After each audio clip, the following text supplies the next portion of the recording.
I am very pleased to hand on the gavel to my friend and colleague Sophie Lecheler, who, as well as being a professor at the University of Vienna, is one of the valiant associate editors of IJPP. And this is also when I get the chance to say thank you to Sophie for all the great work she's doing, not only in running the journal, but in setting its future direction. So Sophie will be chairing a panel titled Understanding Patterns of News Consumption, Avoidance, and Sharing. And it's my pleasure to hand over to Sophie. Thank you very much, Christian. Good morning, and right back at you. And of course, thank you so much for the excellent music choice leading up. I was 10 minutes early and very much enjoyed this morning musical accompaniment. Thank you so much. All right, we'll get started. Welcome. I think all the presenters are here. I've seen the names of what I assume are the three presenters in the multi-authored papers that we have this morning on news use in the widest sense, as Christian already introduced. You all noticed, but just to repeat again that every paper has 25 minutes. We've only about 12 to maximum 15 minutes taken up ideally by your presentation, and then the rest a guided discussion between you and the participants. I also want to remind the participants that you are able to ask questions directly, but please also do not hesitate to use the chat function in Zoom. I think by now everyone knows how to use the chat function. If not, please let me know. And I would like to give the word right away to our first presenter, who I know coincidentally quite well. That's Dominika Betakova from the University of Vienna, et al., so to say. And Dominika is going to tell us a bit about news avoidance. Whenever you're ready, Dominika. Thank you very much, Sophie, and good morning, everyone. I will share my screen now. Okay, you should be able to see a generic screen, but now you should be able to see my presentation. Is it correct? Yes, yes, it looks great. Okay, perfect. Thank you very much. And thank you all for the opportunity to be here, even though only virtually, and to speak about my research and dissertation. My name is Dominika Betakova, and I'm a PhD student at the University of Vienna, and I'm supervised by Sophie Lecheler and Hajo Boomgaarden. Today, I will speak about a paper that is a work in progress, and it is the first study to come out of an extensive survey about news avoidance in Austria. And the paper is co-authored with Hajo Boomgaarden, Sophie Lecheler, Svenja Schäfer, and Loes Aaldering. As already said, the name of the paper is I Do Not Want to Know, an empirical investigation of the relationship between unintentional and intentional news avoidance and their predictors. And we will get to why is it called I Do Not Want to Know. So, as we know, news plays a vital role in democracies by providing information, space for a public debate, and by acting as a watchdog observing politics. However, even though there is now more news to choose from than ever before, there seems to be a group of people who turn away from news.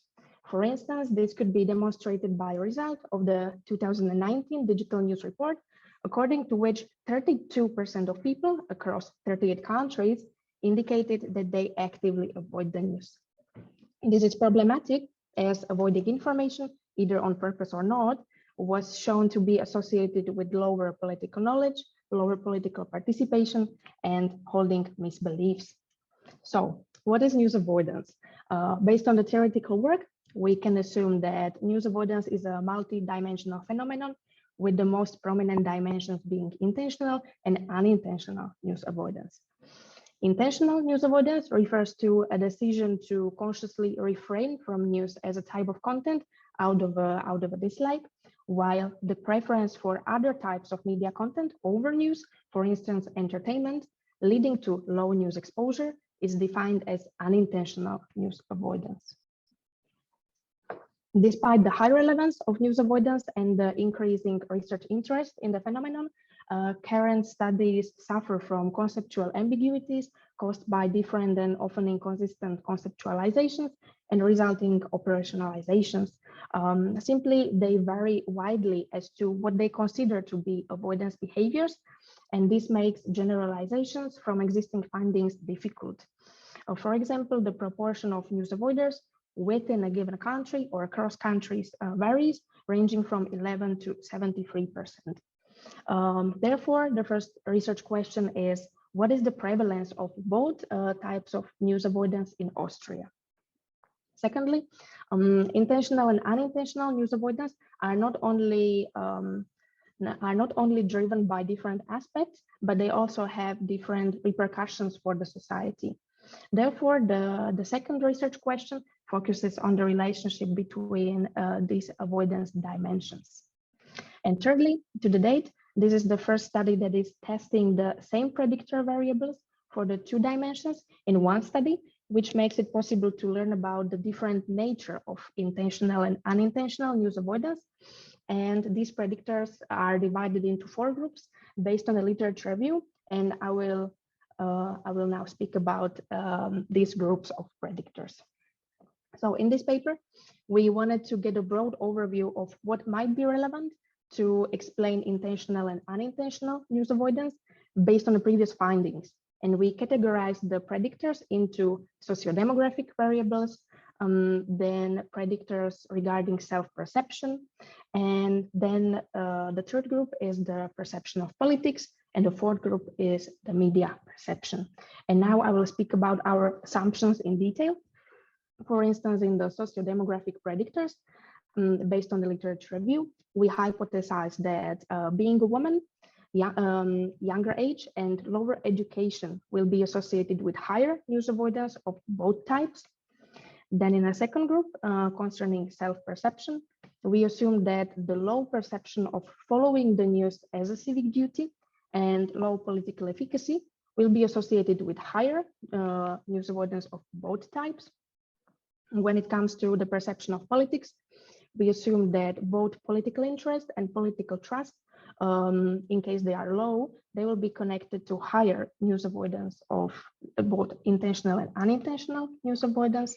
And finally, in the fourth group, related to media perception, we included hypotheses that the perception of news negativity, higher reported physical reactions to news, for instance, headaches or trouble sleeping, higher reported news overload, and a feeling of not being represented in the news will be associated with higher news avoidance, similarly as low media trust.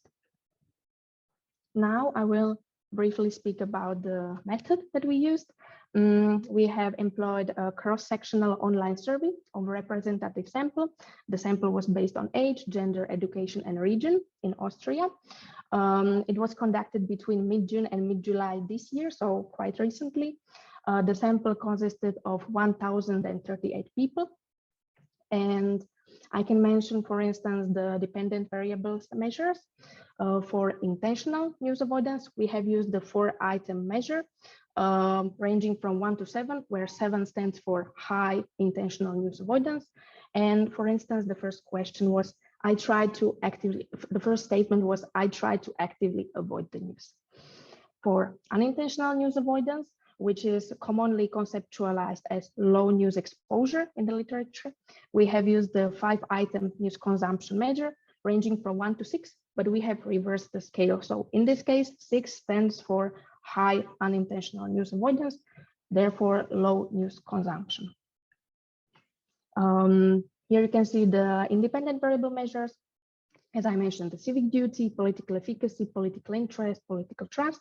If you are interested in the details, you can take a look at the conference paper, because of the time, I will not speak about this in detail, but we have included the independent variables that I already mentioned. And now to the result. So what we found out, when it comes to the prevalence of intentional news avoidance, here you can see the histogram on the right-hand side, where 7 again stands for high intentional news avoidance. So we have found out that 70%, approximately 70% of respondents have answered to 1 or more of the 4 questions about intentional news avoidance, that they at least sometimes avoid the news on purpose. Out of these 70%, approximately 15% of participants have scored 1 standard deviation above the mean. When it comes to unintentional news avoidance, where again 6 stands for high unintentional news avoidance, we can say that approximately 15% of respondents can be identified as unintentional news avoiders because they have scored 1 standard deviation above the mean in this case, because we have reversed the scale. And in the literature, unintentional news avoiders are commonly identified as scoring 1 standard deviation above. So we can say that can you still see my screen? Yes. Okay, perfect, because I got a message that now you can see my screen, so I was afraid that you just saw the first slide. Okay, perfect. So we can say that 15% of respondents are identified as unintentional news avoiders. What you can see here are here you can see the distributions of both news avoidances, and the green square highlights the proportion of respondents who scored 1 standard deviation above. However, we can see the distribution, but when we look at the correlation of the distributions, we have found that intentional and unintentional news avoiders seems to not be the same people. And we have found a low yet significant positive correlation of 0.17. To identify relevant predictors, we have run 2 OLS regression models.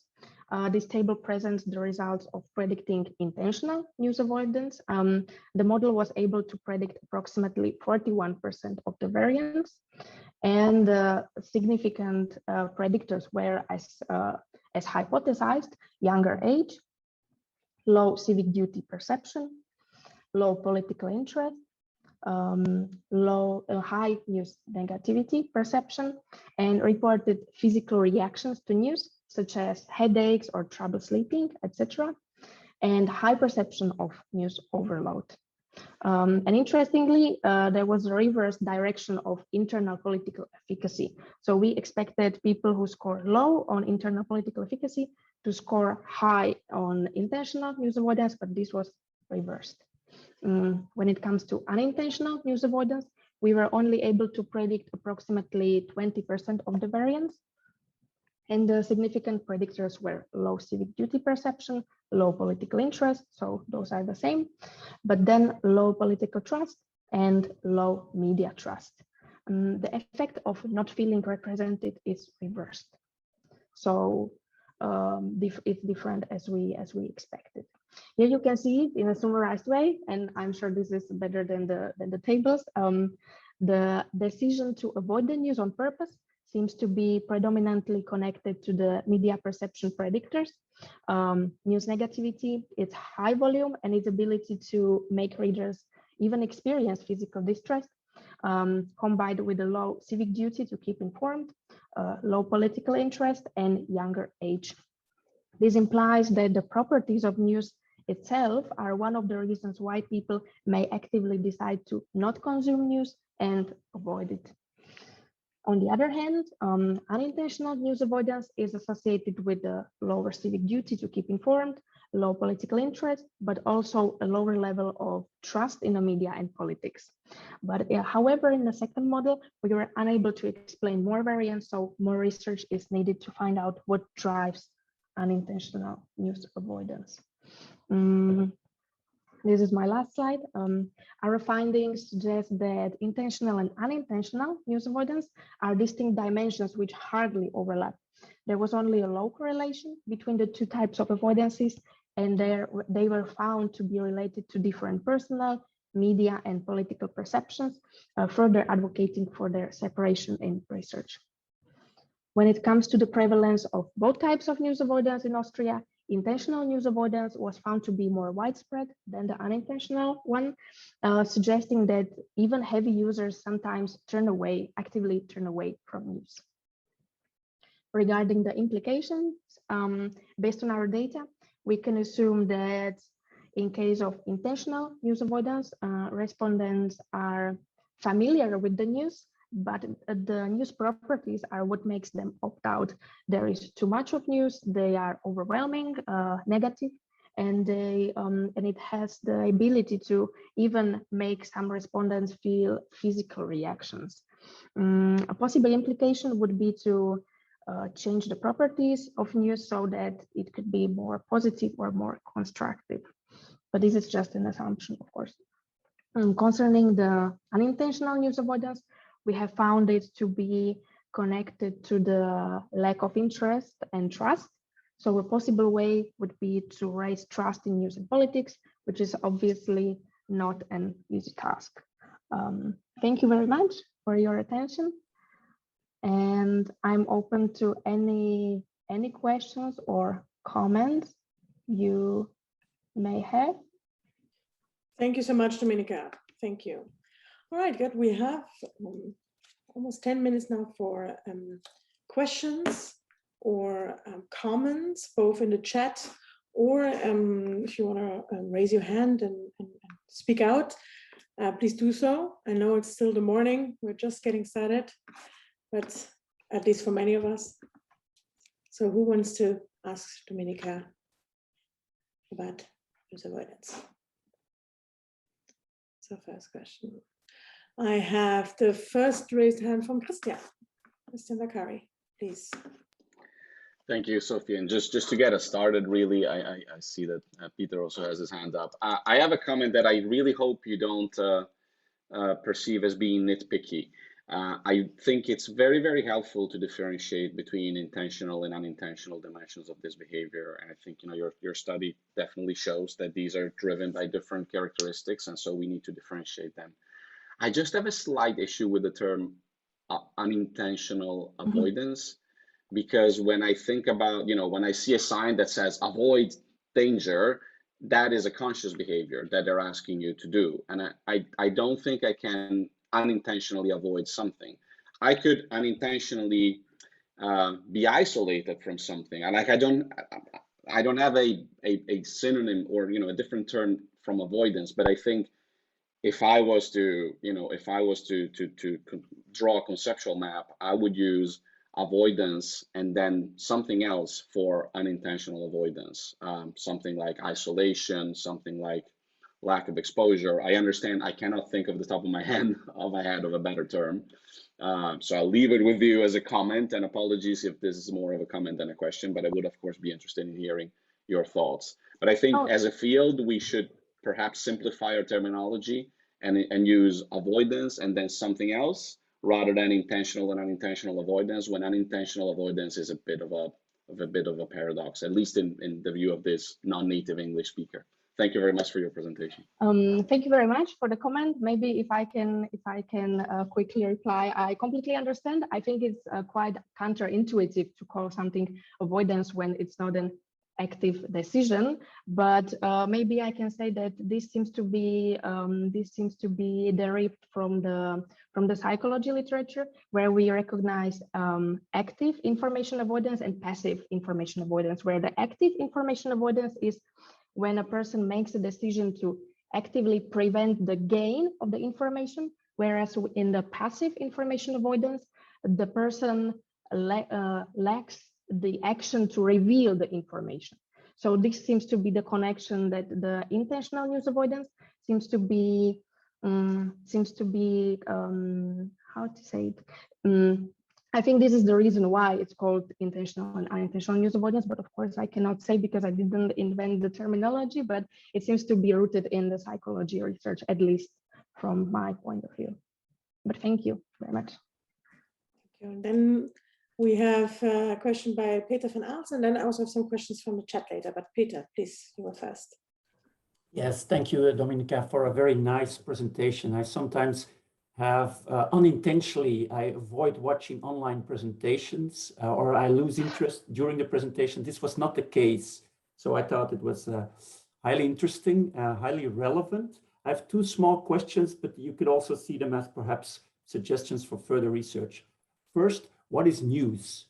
So did you ask specifically about political news, or was it the news in general? We struggle a lot with that in surveys. So I was wondering how you dealt with that and whether it might be interesting in the future to try to differentiate between different types of news that you are interested in parts of the news, but not everything. That's so one thing. And the other thing, I really liked that idea of physical complaints and reactions to the news. And it made me think whether you also asked about increased fear.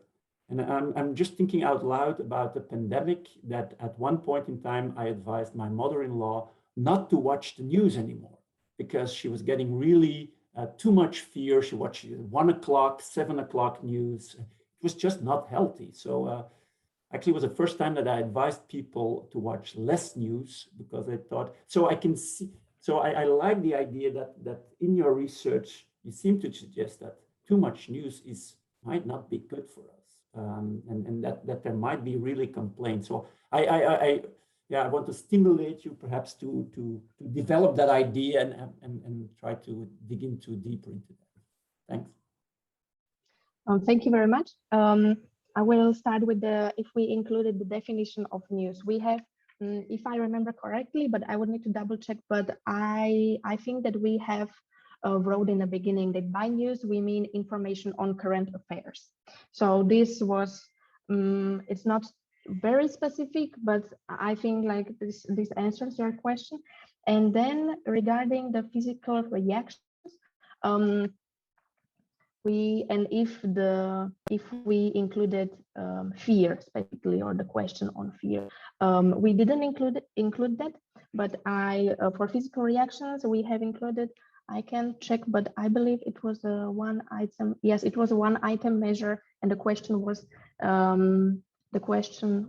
news has a negative impact on my physical well-being. For instance, headache or trouble falling asleep. So it was really about the physical, let's say, state. But it would completely make sense to include fear, because one recent study also found out that avoiding the news from time to time can even increase well-being of participants. So it makes complete sense to include this. In this questionnaire, we also included question on the avoidance of topics.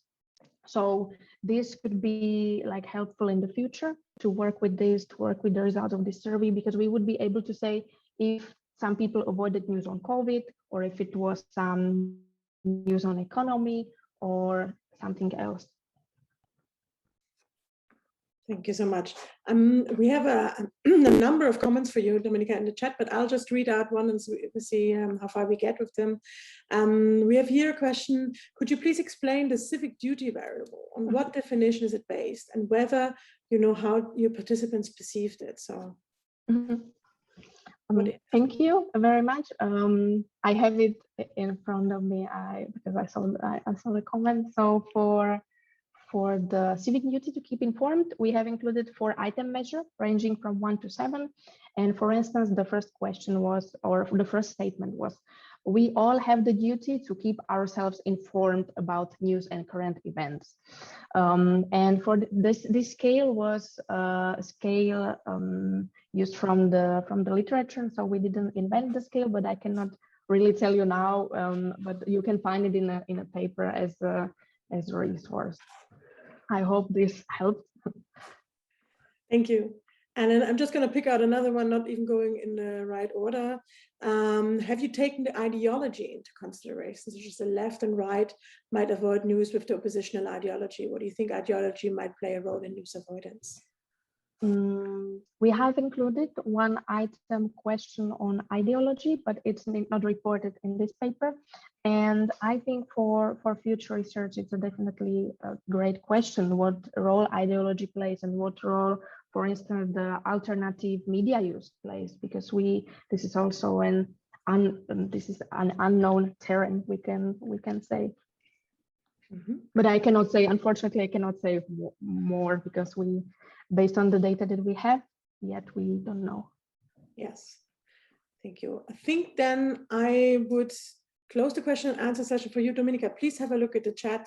There are plenty more questions and comments for you that you could, if you wanted to respond to or take them on board. Thank you again for your presentation. Thank you very much. Thank you. And without further ado, I'd give the word to the second paper presented. That's Ruth Palmer and Benjamin Toff, and they're going to talk about incidental news exposure. Yes, thank you very much. I will go ahead and share my screen. Let's see. Okay, can you see it? Yes, thank you. Okay, terrific. So I am Ruth Palmer, and I'm presenting today on behalf also of Benjamin Toff, who is here and will join me in the Q&A. So to get us started here, our paper is about incidental news exposure. So to give just a little bit of background, I'm sure many of us are familiar, but in 1957, Downes influentially differentiated between political information that is sought out. So this is information that we might find by buying and reading a newspaper, which he argued was costly in terms of time and resources, versus accidental political information that we stumble upon perhaps in conversation, which he argued, of course, was relatively less costly in terms of time and resources. In our reading of the literature, what we find is that there's gradually a kind of narrowing of the way that incidental news exposure is defined and operationalized. We find that in what we think of as kind of the TV era, when studies find that people passively learn from accidental brushes with TV news, for example, when they're changing channels or waiting for an entertainment program to come on. Here we see that incidental news exposure increasingly is defined as exposure to professionally produced news that people see on TV. And we see this continue somewhat in the digital media era as well. So we have a lot of studies recently that look at whether incidental news exposure on social media, for example, can lead to greater competencies, such as greater political knowledge or a greater tendency to participate. Again, a lot of these studies, not all, but many, use experiments that operationalize incidental news exposure as exposure to headlines and articles. So again, defining it as exposure to professionally produced news. And I highlight this because, of course, this idea that accidental exposure might be through conversation, it gets a little bit lost in this, the way that it's increasingly defined. We also think that relevant to our paper is this question. To what extent does incidental news exposure happen at all in a high choice media environment? Of course, this is Pryor, who argues that for people who are more interested in entertainment, it probably happens less and less. And a related recent question, which is, does incidental news exposure online happen more for some people than others due to algorithmic curation? I will return to that question in just a moment. So the backstory behind this paper is that we found ourselves accidentally in possession of a big trove of qualitative data about how people experience incidental exposure to news. And the way that happened was that over the last several years, we've been doing in-depth interviews with working to middle-class people who consume news less than once a month or never. The purpose of this study is to understand why they consume so little news, how they think and feel about the news, how they get information about the issues that they care about without consuming news. And we've interviewed 108 people in 3 different countries, some of them twice. In the UK, we did these interviews soon after the Brexit vote. In Spain, soon after the Catalonia independence referendum.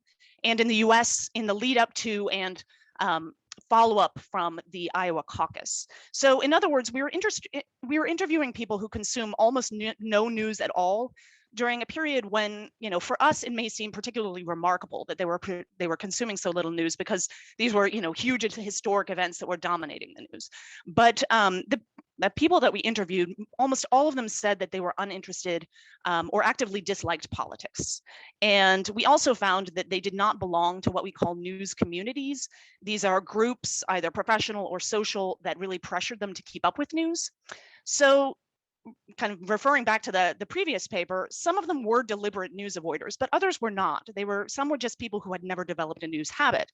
And I should add that some of them felt that they were not exposed to any news at all, zero of any kind. But many of them did refer in these interviews to news that they had come across. And we realized at some point that basically all of this news consumption was through incidental news exposure, or INE, because of course they weren't seeking any news out. So in this paper, we try to put our findings into dialogue with the existing literature by posing 2 sort of framing questions. And the first comes almost directly from this paper, a paper published by Kirsten Thorsen in 2020, in which she argues that some people attract a lot of news on social media while others do not. And her argument is that we should not think of incidental news exposure on social media as accidental at all, because of course, through algorithmic curations, the algorithms categorize some people as being more interested in politics and news and some people as less, and the people who are more interested or categorized as such are going to be exposed to more, while the people who are categorized as less interested will be exposed to less. And of course, the people who are categorized as less interested or will end up attracting less news. And these are people exactly like the people that we interviewed. So she argues that we need to research them more. And specifically, she poses almost word for word this question. She says we need more research into how are people who are unlikely to attract news on social media still serendipitously exposed to it. So we have data on this. So this is our first question that we respond to. We find that our interviewees had what we began to think of as repertoires of incidental news exposure. These are very similar to news repertoires that people who seek out news rely on. These are sets of sources of incidental news exposure that they rely on to find out about big stories and anything that would affect them directly. So again, they are not seeking these out, but over time, they learn that they can rely on them. We find that these are made up of both on and offline sources that act like nets to catch important news. So I'm just going to show you an example from our interviews of what this looks like. I did this interview in Spain. I said, how do you get information about political corruption? This was an issue that the interviewee said was important to him. And he said, the same as almost everything I've told you, from clips that someone sends on WhatsApp, word of mouth conversations, and the TV at coffee hour at work. So you can see here his three main forms of incidental news exposure. This is his repertoire. This is what he relies on to find out about news. So to continue with our answer to Q1 here, we found that these repertoires of INE are made up in different combinations of two main categories of INE. The first is firsthand news. This is direct exposure to professionally produced news, and it includes a lot of pre-digital forms of exposure. So on television, either at home because somebody else had turned on TV news, or in public places like bars, restaurants, waiting rooms. For people who drive, sometimes this happens on the radio as they're changing channels, for example. Newspaper headlines, particularly for people who take public transportation, soft news. And here we add a newer form, which is unintentional news alerts, apps, and widgets. A lot of our interviewees said that news just popped up on their phone. They had not intentionally installed it, but they did sometimes catch the headlines that way. To this, we add secondhand news. This is news that had been filtered and passed along through social encounters. And this was much, much more commonly mentioned as an important source for news for our interviewees. It was more salient to them. And this includes word of mouth. This was by far the most mentioned. This includes a lot of people had sort of informants that they relied on to keep them informed about news, but also overheard conversations at work. And we put in this category conversations on social media. So more of our interviewees than we had expected were in fact exposed to news incidentally on social media, but they almost never mentioned and certainly never clicked on headlines and articles. Instead, they talked more about exposure to issues that they said everyone was talking about it on social media. So they really experienced their social media incidental news exposure as a kind of conversation that was taking place there. And the last category we have here is joke memes on WhatsApp. This was very common in Spain. These are memes that circulate, usually making fun of politics in group chats, and people start to converse about them and make jokes. So I want to show you an example of what some of these look like. This next interviewee mentions a man named Puigdemont, who, for those unfamiliar, was the Catalan regional leader leading up to the independence referendum there. And at the time we did this interview, he had just fled the country. So that made him the butt of a lot of jokes on WhatsApp. Alex says, the way I mostly find out about news is through jokes that they send on WhatsApp. That's how I found out that this was Puigdemont. And I said, well, did you look for more information? And he said, no. I got, well, the typical, that he's named Puigdemont and that they're looking for him to put him in jail and nothing else. So I'll just call attention to a couple of things here. One is that you can see that he did learn something from these memes. In fact, Rodolfo, who I quoted earlier, said he learned about 90% of his political information from these memes on WhatsApp. So he learned, but he learned the minimum, that this was preached on and the government was looking for him, and he did not look for any more information. So that was very typical of among our interviewees. They almost never looked for more information when they were incidentally exposed to it. On the rare occasions when they did, it was almost always because the issue was so big and so proximate that they felt they absolutely had to find more information, or because they felt some sort of social pressure to know more because everybody around them was talking about it and they didn't feel informed. So that was the case in this next quote, which I'll show you, which is was from an interview with a woman who in the UK, who was in the initial interview was a complete news avoider, but then later became interested in news when we had done the follow-up interview. It had turned out she'd become interested in the meantime. Theresa May had called a snap election, and here she explains why she got more interested. She says, "At first, I wasn't all that interested, but I did then start watching and reading things because my friends were posting things on Facebook and they were debating and I felt like I couldn't join in." So you can see the social pressure that she felt here to learn more. So to conclude with our Q1, we found that these repertoires of incidental news exposure depend a lot on lifestyle. So where one circulates and how, with whom one socializes, what media tools and content one chooses. Of course, these are limited by individual choices to a certain extent, but also social structures that make it more or less likely that people will, for example, socialize with people who are likely to talk about news, but also infrastructures. And this includes media tools, but also things like their transit options. As I mentioned before, people who drive are more likely to overhear news on the radio, for example.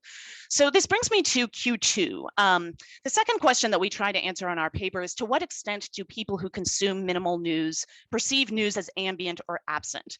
This comes from a kind of tension that we detect in the literature. There's growing evidence that a large number of people, in fact, see no news online at all, particularly people like those that we interviewed who show very little interest in politics and news. So we wondered, do they feel like news is just completely absent? But there's another possibility, which is that they might feel that news is in fact ambient, right? An awareness system that is always on, that can be accessed for diverse purposes. This question is our way of trying to get at how it feels for people who depend entirely on incidental news exposure to kind of move through the world. Does news feel always present, or does it feel most of the time like it's not even there? And what we found was that it's a little bit of both. Sorry to interrupt you, but you're now at 12 minutes, just as a warning. Sorry, I'm supposed to give you a warning. Sorry. Terrific, thanks. I'll wrap it up. So we found that it was kind of a little bit of both, all right? So we found that for our interviewees, big news stories do feel ambient, in the sense that Caleb expresses it here, right? So he says that the last story I saw, it would be Trump. He's referring to Trump's election, because it was so big, I had to hear about it, So the big stories did feel like you just couldn't avoid them. But we found that our interviewees did not feel that news was always on. In fact, their encounters were very sporadic, very sort of contained, and they were limited to the kinds of news that everyone is talking about, right? So the big, sensational, or hyper-local stories. This leaves out a lot of the news that we, people like us probably feel is ambient. So policy discussions, for example. And we found that for long stretches, news really felt to them more absent than ambient. So it felt irrelevant, distant, draining, difficult, especially in comparison to the things that they felt they needed to do right now. It often felt like it was just far away, and kind of not worth the time. So this next interviewee had told us that in a previous period in her life, she had sometimes been exposed to news because she had a roommate who turned it on. And she had sometimes asked her boyfriend to explain it to her. But at the time we interviewed her, she said she wasn't really doing that anymore. She said, life's just been so hectic and I'm quite exhausted all the time. Everything else can just take a back seat at the moment because I've just been a bit overwhelmed by a new job, moving house. So, the concerns in her current, kind of milieu in daily life were sort of kind of squeezing out any concern about the news. So to conclude with Q2, we find that social and structural factors not only influence how likely people are to be exposed to news, so that was kind of Q1, but also how they receive news when they are incidentally exposed to it, whether they have the energy and the time to digest it or seek out more information, for example. even dissecting the news that they encountered incidentally. So this is news that Downs characterized as low cost and effortless, felt relatively costly to them in terms of time and resources. So news feels neither entirely ambient nor entirely absent. Some forms of news feel ever present, but often news really feels, out of mind and just out of reach. So to draw some final conclusions here, we argue that understanding how people really experience incidental news exposure really requires a more holistic approach, ideally that is not limited to exposure to professionally produced news, but rather includes secondhand news both on and offline. These really are potential gateways to further engagement for people like our interviewees. They are not unproblematic. We don't mean to argue that they are. Of course, disinformation is a huge problem when it comes to secondhand news, for example. But these were the only ways that most of our interviewees were exposed to news at all. So we argue that they all warrant further research. We also advocate an approach that takes into account how incidental news exposure is influenced by social structures and social interactions. So Thorson argues that incidental news exposure on social media is not entirely accidental, but in a sense, we argue that no incidental news exposure really is, insofar as certain infrastructures and social structures make it more or less likely. Thank you. I will stop there and take your questions. Thank you so much, Ruth. Thank you. All right, great. Okay, let's see questions. Yeah, we've got the first question in chat already. I'll just start with that. I'll read it out to you, Ruth. Two questions, actually. Why do you think incidental news exposure matters if all the people get is a headline, the minimum you mentioned? And then how do you think people make sense of these incidental news if they're so minimalistic and a sense-making process is so costly from the respondent's perspective? Yeah, I think that's a great question.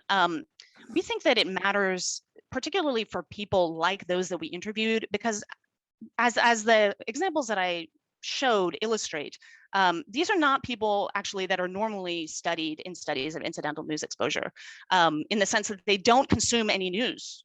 And they're really not interested in politics. They're not exposed to a lot of conversations about politics and so forth. And so what they learn is actually, in some cases, all they know. And we do argue that that's better than nothing. And so in that regard, we think it's important. But also, as I said at the end, we think that these are potential gateways to further exposure. So while it's true, as I said, that most of our interviewees did not eagerly they didn't suddenly become fascinated by politics, right? They didn't suddenly seek out a lot more information, but in some cases they did, especially if they felt that that everybody around them was talking about this, right? So that's why part of why we emphasize the importance of the social dynamics surrounding this exposure. So that's why we think it's really important for people like those that we interviewed, was that this was in a lot of cases the only information that they were getting.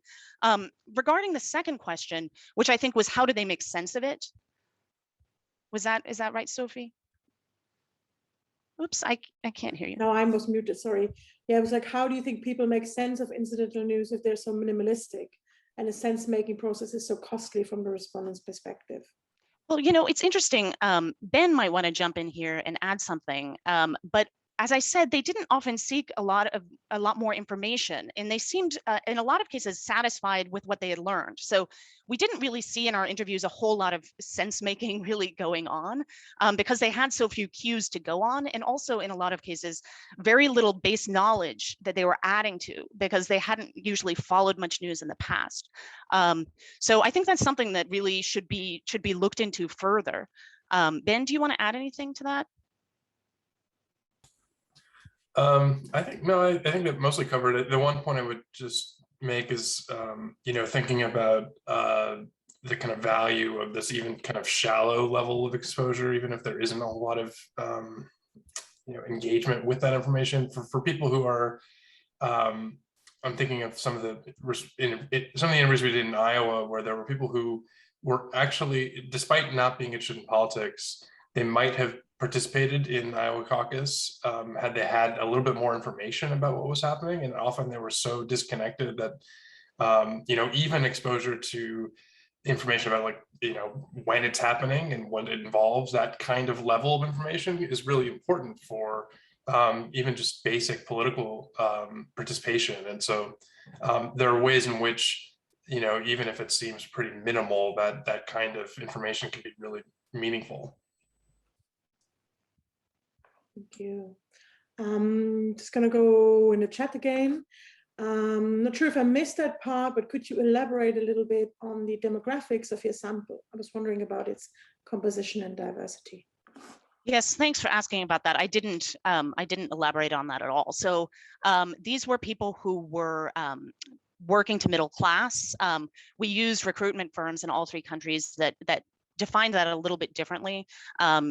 In the UK, it was defined as their I believe in Spain it was the job of the head of household. In the UK, it was their occupation. In the US, it was a combination of education and income. So they were working to middle class. In the UK, it takes a long time to go through all of this, but in the UK, it was more women. It was about 84% women.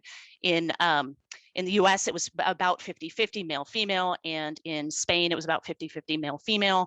The age group was, in all three countries, was between 18 and 45.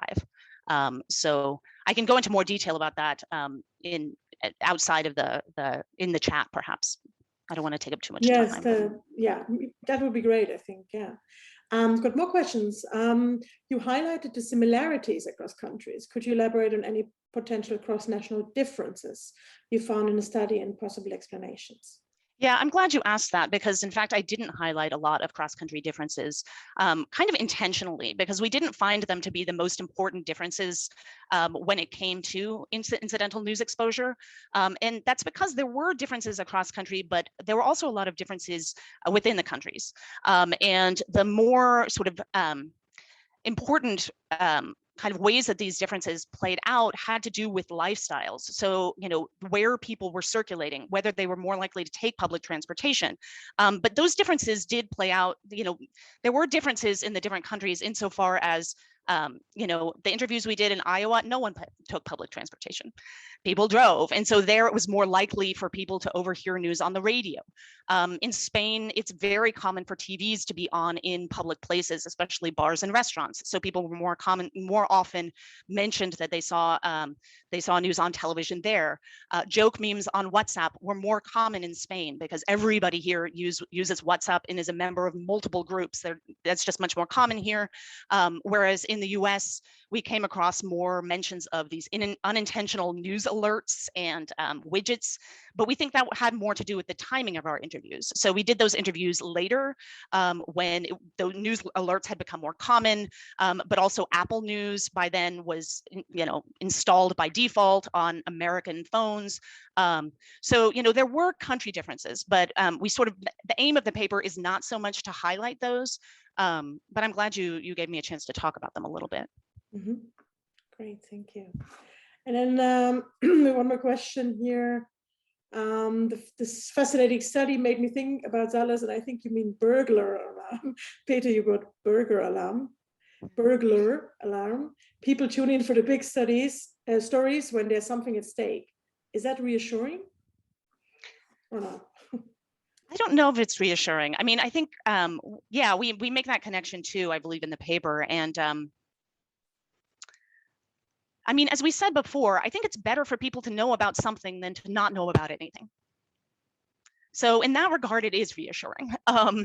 And, given the demographic or, kind of the population that we're interested in, that's the kind of question that we need to be talking, that's how we need to be talking about it.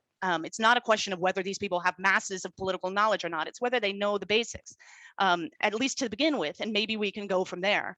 And so, yes, I think having systems in place to know the basics is important. A lot of the people that we interviewed they had really stressful lives. They have a lot going on. And, so having systems in place so that they can be warned if there's something they absolutely need to know about is, I think, better than not having them. I don't know if that's very comforting, really, but. Try to be positive, right? So thank you, Ruth. We've got Mokash, maybe one last one. Muhammad asked, I have similar data where most of the interviews didn't know much about what I was asking. What is interesting here for research? I'm just curious if you could talk a bit more about it. So how do you kind of extract the meaning from when people have no idea what you're talking about in terms of news and politics? Yeah, well, so these were in these interviews, we actually went into people's homes and we began by talking about, their daily routines, what their main concerns are. So, we're really trying to get a kind of ethnographic sense of their lives, and, then have them walk through their days and talk about the different ways that they the different moments when they had contact with different forms of media. And we asked them to talk about how they got information about the things that mattered to them. So, it's the goal is not to ask, peg them with a lot of questions about politics.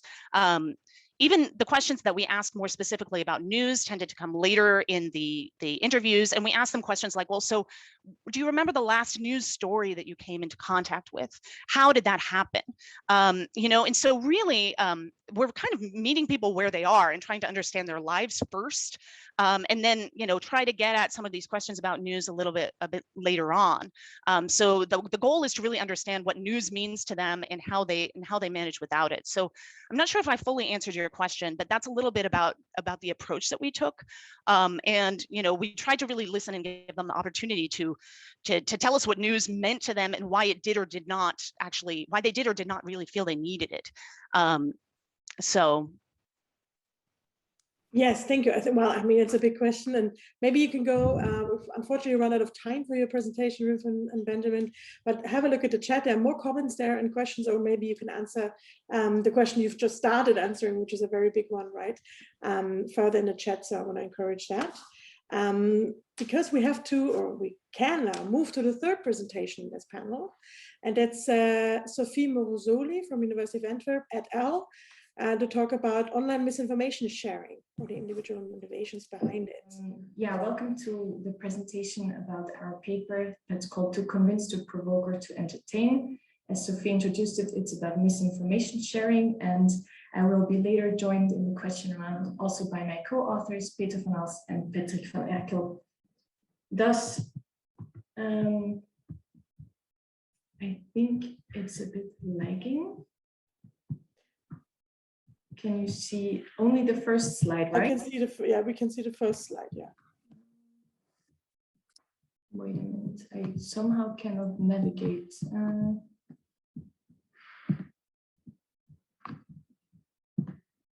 Sorry, I do it again quickly. No worries. Stop sharing. Excuse me.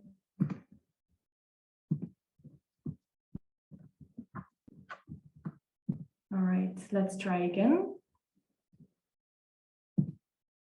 You see it in full screen now again, right? Yeah. Yes, now it works. Oh, sorry. So social media platforms have been named as a driving force in the spread of online misinformation, but it's not the platforms itself that spread misinformation, it's the individuals. And this made us wonder, why would individuals consciously or unconsciously share misinformation? And recent studies have found multiple motivations behind sharing misinformation, and the results indicated that individuals disseminate misinformation, for example, to increase their status on social media, or if they think the content that they share might be of use to someone, so altruistic motives.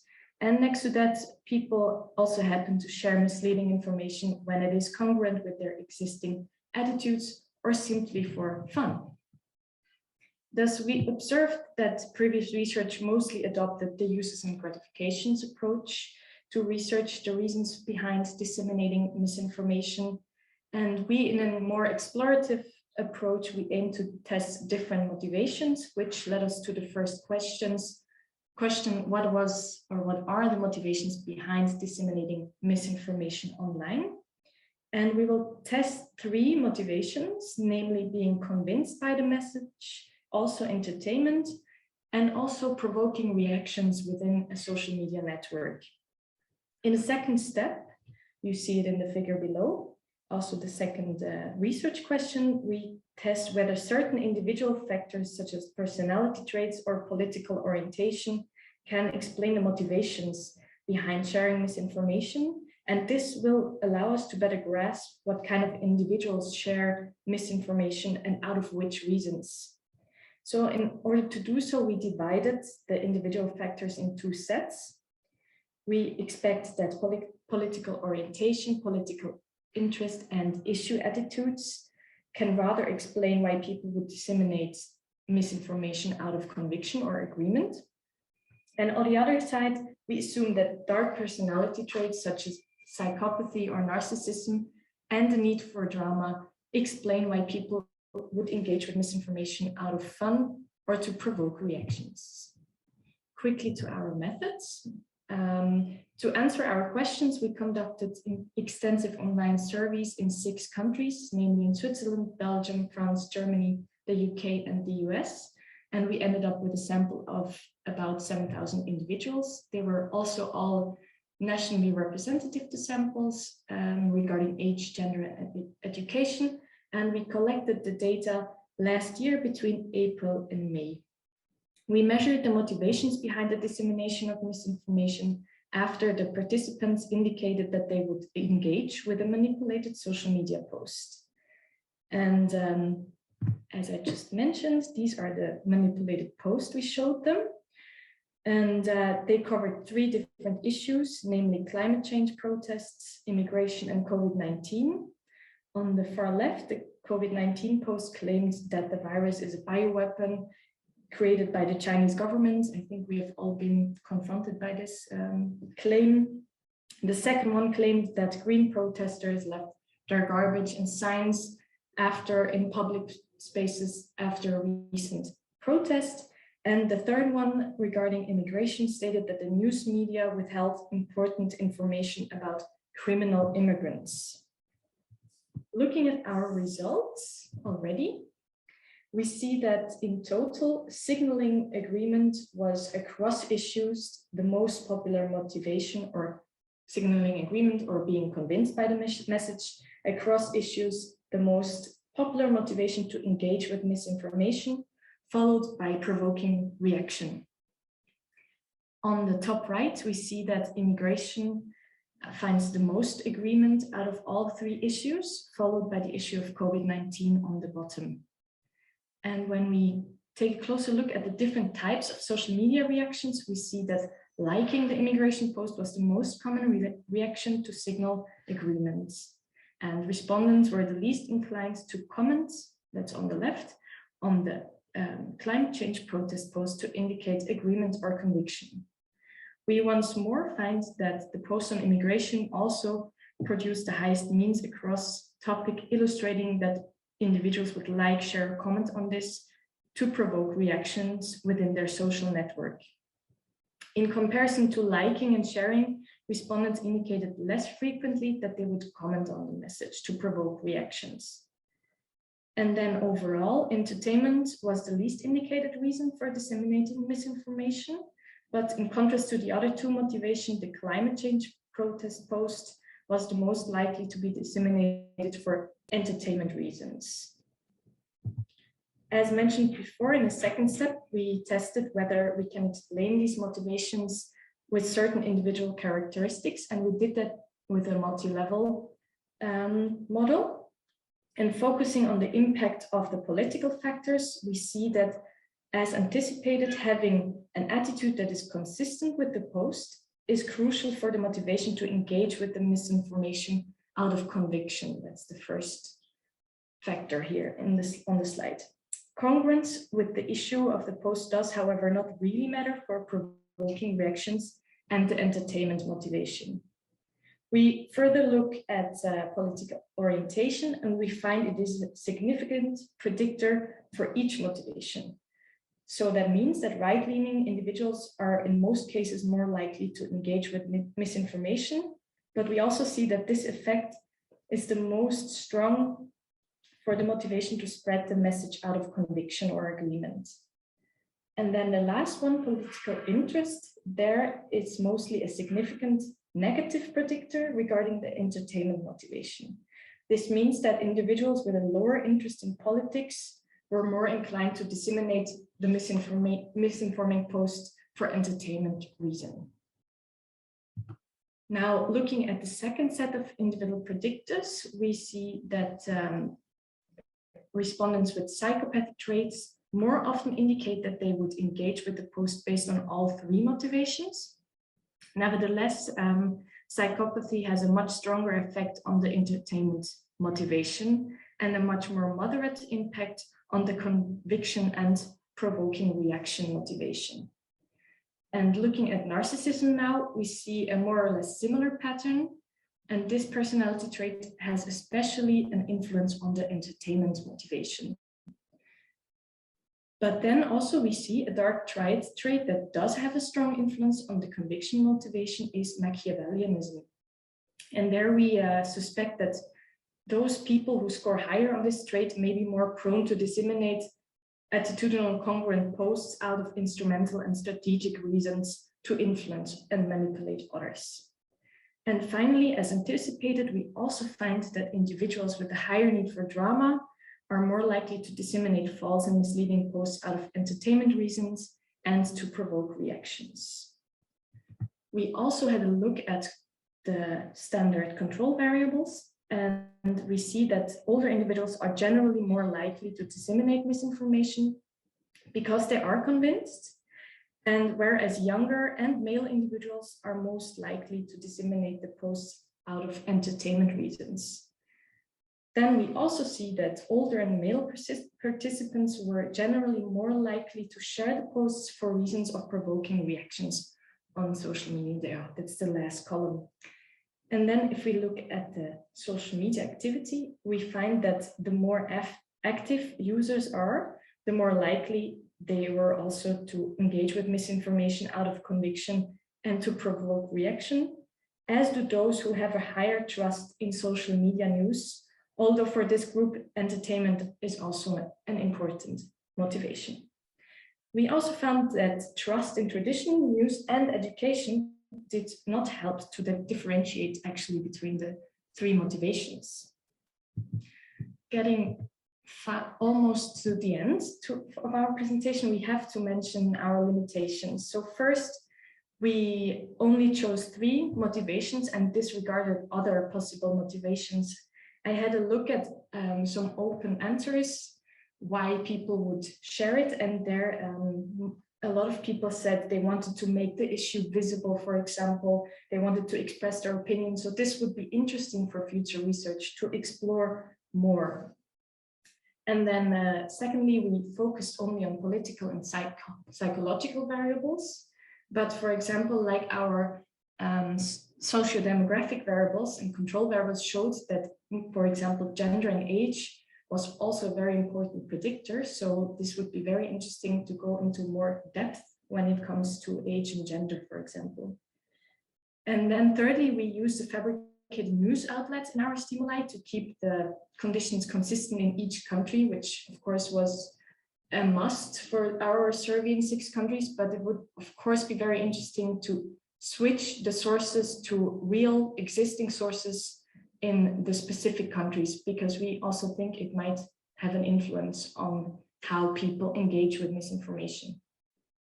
And then our last one, we get a lot of questions on that, is because we left out the question about the belief in misinformation. We did not enter this question in our survey because we were afraid to prime our participants, because we confronted them with 3 posts, and if we would every time have asked if they would believe it or not, they would have been primed for the next one.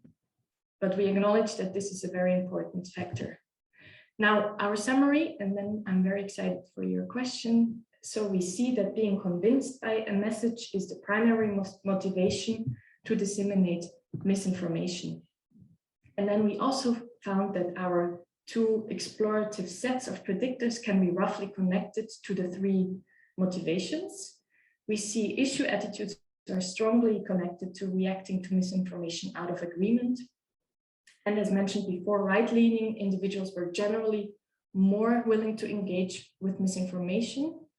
Looking at our psychological traits or personality traits, we see that narcissism and the need for drama are of great importance for misinformation dissemination out of fun or to provoke reactions. And when we look at psychopathy, we see there that people with this trait are more likely to disseminate misinformation based on all 3 motivations, but it is the most outspoken for entertainment reasons. So this was it. Thank you so much. So we're now very excited for all your comments and questions. Thank you so much, Sophie. All right, and we already have a bunch of questions for you. Even before you finished, they were already there. I'll just go and dive right in if you're ready for it, Sophie and also Peter. Do you think motivations for sharing misinformation are different from sharing all kinds of political news? For example, sensationalists or mainstream or whatever. Do you think these differences matter, and if so, how? That is a very interesting and relevant question, because I think it matters how misinformation is, like the style of misinformation, like, for example, if it is sensationalist, if it's clickbaity, etc. So I think there is a difference if you see, let's say, a neutral article in the politics section in a newspaper, or if you see a misinforming post coming by with, like, yeah, let's say clickbaity. And I think that there will be differences, I would say, in sharing or dissemination behavior. And of course also that issue attitudes we saw, and like personal connectedness is a very important factor. So I don't know if how your relationship would be with a topic that's just in the politics section in a newspaper, or when it's about, the Chinese government fabricated this virus to, influence other governments, let's say. Mm-hmm. Yes, thank you. I'll go right into the next one if you're ready. Yes. By the way, I always leave out reading all the compliments you're receiving as well. These are here as well. Thanks. It's an interesting time. Did you sample participants based on the posts that the research team identified as misinformation, and regardless of whether participants knew if the information was false? I think you've kind of talked about that a bit, or self-selection, therefore choosing only participants that deliberately spread disinformation. I'm asking because I would have thought this choice is significant for the agreement levels. Yes, so that's actually also a limitation. We we used forced exposure. They did not have the possibility to select the posts. They were just exposed to them, and we asked them to imagine this comes up in your feed, how would you normally react to it? And we did not sample anything else regarding, like, how important they think an issue is or their attitudes towards it. We only sampled, our sample only consists of social media users, but that's the only condition we had for the polling company. So people that use social media a month or more. So other than that, there was no selection, let's say. Thank you very much. Next question. Did you control for political ideology or find any political ideology differences mattered in sharing misinformation? In our recent publications on the UK population, we found striking links between right-wing ideology and sharing misinfo. See also Boris et recent article in APSR. Yes, so we called it political orientation. So we used the standard scale 1 to 10. And we also found that people that scored more, that were more on the right, that they were also more willing to share the posts we confronted them with. But we also have to acknowledge that the topics and the wording that we used is more used in, let's say, right-wing, maybe alternative media, or like right-wing networks. So we do have to differentiate that a bit and be careful how we interpret this. But maybe Peter wants to add something to that. I saw your mic going on. Well, yeah, I think it's a very relevant question, but actually it's a previous paper wherein we show that right-wing people do share these types of comments much more. The question here was whether they do it for different reasons.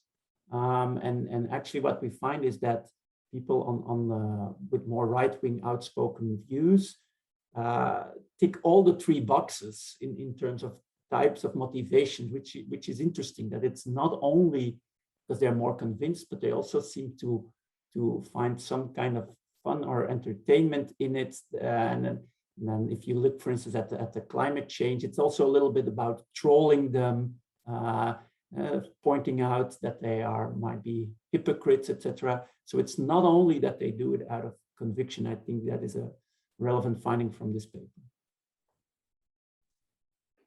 Thank you. And I think we have time for, yeah, we have time.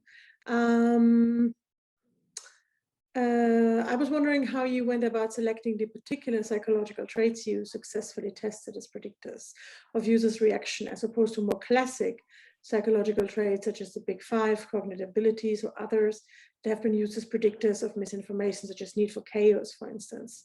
I'm asking because there are so many different classifications of psychological traits, and I sometimes find it hard to orient myself in literature that employs them to predict outcomes relevant to Qualcomm and to choose which ones to include in my own studies. Yes, Christian, I think we actually felt the same way. But while researching, we found that, for example, so we used the dark triad, it's called. It's the dirty dozen. So it's a scale of dozen items, and which covers Machiavellianism, narcissism, and psychopathy. That's what we used, and we chose for that because it was also connected to online incivility and trolling. And yes, of course we came across the big five also many times, but we thought for our study and what we wanted to do with it for our survey that, yeah, we went for the dirty dozen, and also the need for drama, because we thought people who would maybe consciously engage with mis or disinformation might feel the need, yeah, to be gossipy, provocative, and that's why we chose for this more novel concept of the need for drama. But you are totally right, we could have also just gone for the need for chaos, which has also been tested and confirmed to be a great psychological trait, let's say, for misinformation or disinformation engagement.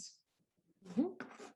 Thank you so much. I think I've had all questions I were in the chat now, but more perhaps to come if you wait 1 or 2 more minutes. But if there are no more questions at this moment, I would close also your Q&A session, Sophie and Peter and Patrick as well. Thank you so much for your presentation again. And I will give the word back to Christian.